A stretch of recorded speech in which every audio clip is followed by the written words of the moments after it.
হচ্ছে যারা গ্রেপ্তার হচ্ছেন, কারা গ্রেপ্তার হচ্ছেন, যাদের বিরুদ্ধে হয় পোস্টপোল ভায়োলেন্সের অভিযোগ আছে অথবা যাদের বাড়ি খুঁজে সরকারি ত্রিপল, সরকারি জিনিসপত্র পাওয়া যাচ্ছে, কারো বাড়িতে অস্ত্র পাওয়া যাচ্ছে।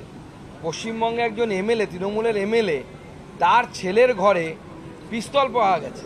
তো চারটিখানি কথা নয়, মানুষের জীবনহানি হতে পারে যে কোনো সময়। তো অতএব এই ধরনের ব্যক্তি অ্যারেস্ট হবে না তো কে অ্যারেস্ট হবে? অ্যারেস্ট হওয়াতে বিশেষ কি দেখছেন আপনারা জানেন না। আমরা বছরের পর বছর দেখেছি আমাদের কর্মীরা গাঁজা কেসে দিনের পর দিন জেলের ভেতরে থেকেছে।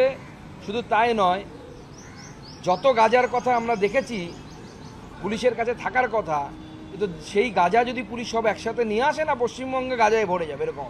দেখুন, অভিষেক বন্দ্যোপাধ্যায় মুখ্যমন্ত্রীর পরিবারের লোক, মানে প্রাক্তন মুখ্যমন্ত্রী। এখন ছোটবেলা থেকে উনি পাওয়ার দেখে অভ্যস্ত।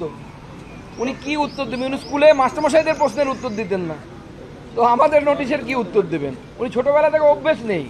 ভালো করে খোঁজ নিয়ে দেখুন, ওনার স্কুলে মাস্টারমশাইরা যখন প্রশ্ন করতো, বাড়ি থেকে কে কে পড়া করে এসছো, এক এক করে প্রশ্ন ধরতে, ওনাকে জাম্প করে পরের জনকে জিজ্ঞেস করতো, ওনাকে জিজ্ঞেস করতো।